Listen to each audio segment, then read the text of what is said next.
Jésus leur dit, mais pourquoi discutez-vous du fait que vous n'avez pas de pain? Ne comprenez-vous pas encore? Vos cœurs sont-ils endurcis?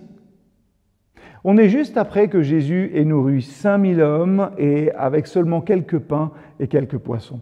Les disciples sont montés dans une barque sans assez de pain, même pour eux-mêmes. Et quand ils ont commencé à discuter de leur sort, Jésus a dit, « Mais pourquoi discutez-vous du fait que vous n'avez pas de pain? Vous ne comprenez pas encore ?» Mais qu'est-ce qu'ils n'ont pas compris? Ils n'ont pas compris finalement le sens des restes après cet épisode miraculeux de la multiplication des pains, à savoir que Jésus prendra soin d'eux quand ils prendront soin des autres.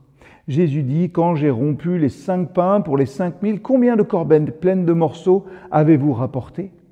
Et ils lui dirent, 12. Et les 7 pour les 4000, combien de corbeilles pleines de morceaux avez-vous remporté? Et ils lui dirent, 7. Il leur dit, mais ne comprenez-vous pas encore? C'est la suite, Marc 8, versets 19 à 21. Mais comprendre quoi finalement?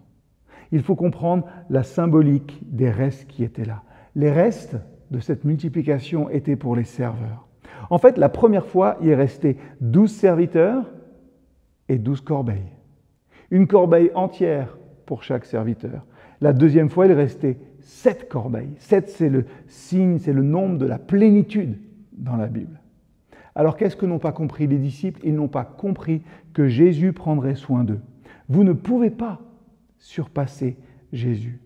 Lorsque vous passez votre vie, c'est vrai, à être consacré, à servir les autres, soyez certains que vos besoins seront satisfaits. Et basez-vous pour cela sur ce verset, cette promesse de Philippiens 4, verset 19, avec laquelle je vous laisse.